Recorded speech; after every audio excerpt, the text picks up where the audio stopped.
Can you tell me what happened? What's to tell? He got hit by a car and now he's dead.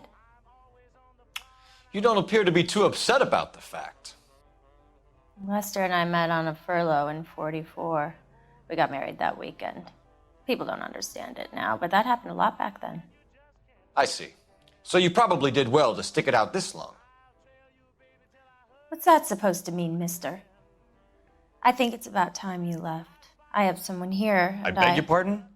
You're gonna have to run that one by us again, sister. It's okay, Lorna. I'm Leroy Sabo. Well, well. Nice to see you're comforting the grieving widow, Mr. Sabo. All right, wise guy. Do you have any intelligent questions you would like me to answer? You can confirm Mrs. Pattison's story. Lester lost at cards. He was kind of hard to control when he lost his temper. He turned without looking and walked right out in front of the car. It wasn't good. What's your relationship with Mrs. Pattison, Mr. Sabo? We're friends. Good friends. You expect me to believe that? Look, I was filing for divorce. Mental cruelty. Lester could be a mean son of a bitch. And Lester knew about that? No, I hadn't told him. Well, hasn't this worked out well for the two of you? I feel almost bad for busting in on this little rendezvous. How did the car come to hit Lester? He walked straight into the path of an oncoming car.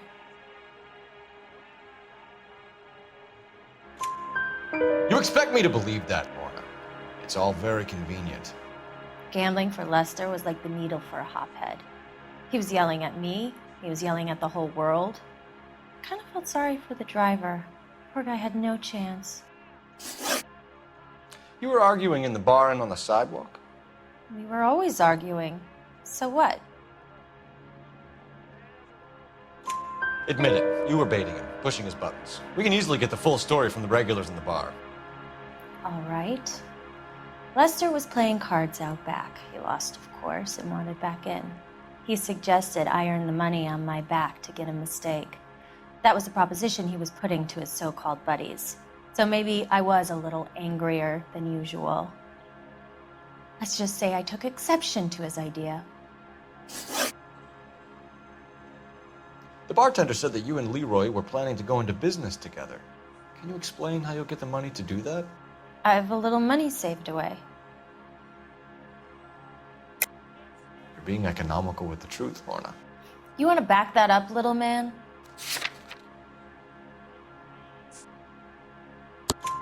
You increased the premium on Lester's life insurance.